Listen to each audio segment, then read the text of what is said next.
All right, everybody, welcome to the first episode of Black History Unfiltered. This is where we tell the truth about Black history without the sugarcoating. In today's episode, we're going to tackle one of the biggest government cover-ups in U.S. history, the assassination of Fred Hampton. So let's jump right in. Fred Hampton was born on August 30th, 1948 in Summit, Illinois. That's a working-class suburb right outside of Chicago.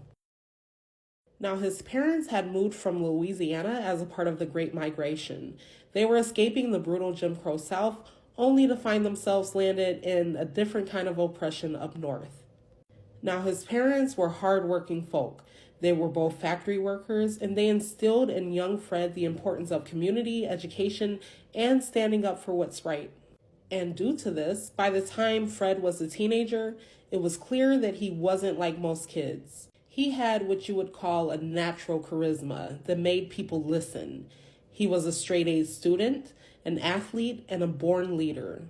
But instead of using his leadership skills for something easy and safe and something acceptable as a career, he used them to fight racism. So let me give you some clarification on this. At just 10 years old, he was already questioning injustice. And by high school, he was leading protests against unfair school policies and pushing for more Black teachers and better resources. And I don't know about you, but I think that's fucking amazing.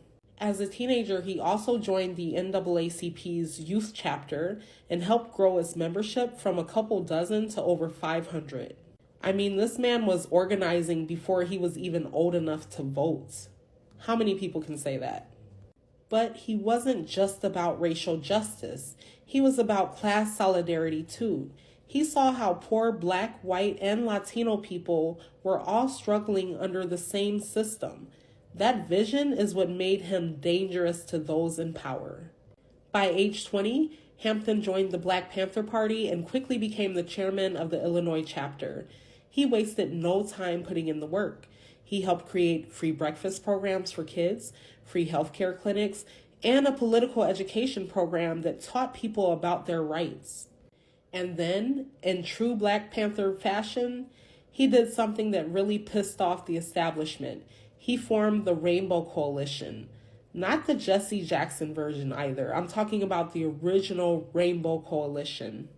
It brought together Black Panthers, poor white Southerners in the Young Patriots organization, and Puerto Rican activists from the Young Lords. Now, Fred was so fucking smart, okay? He knew that racism and poverty were connected, and he knew that the only way to fight the system was together. And that scared the hell out of the government. And as you probably all know, the FBI had been watching the Black Panthers for years. But Fred Hampton was different. He wasn't just talking, he was organizing.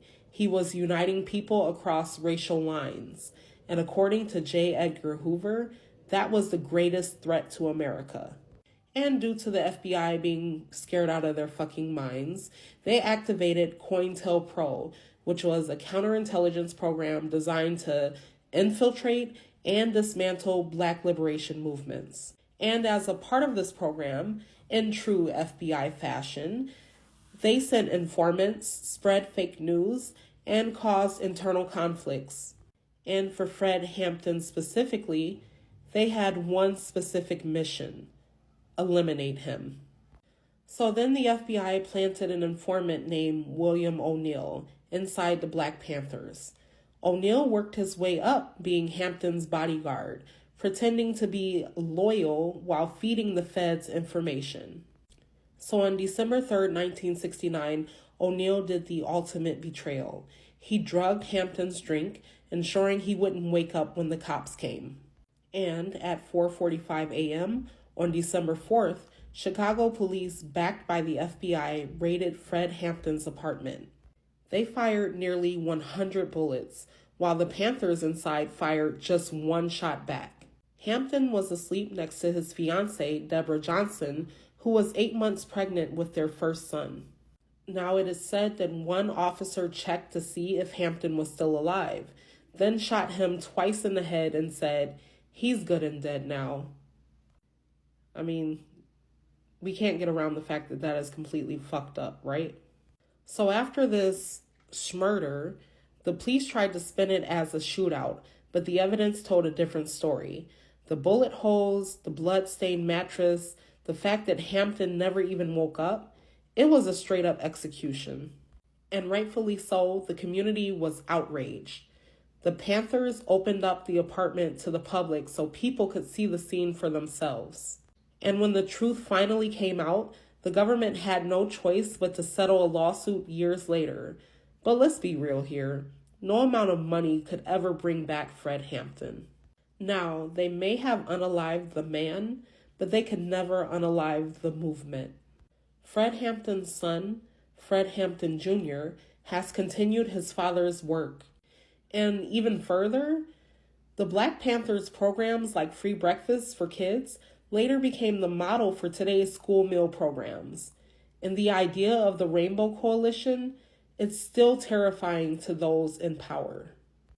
Fred Hampton was only 21. 21 years old. The U.S. government saw a young Black man feeding kids, organizing people, and fighting injustice, and they decided he was too dangerous to live.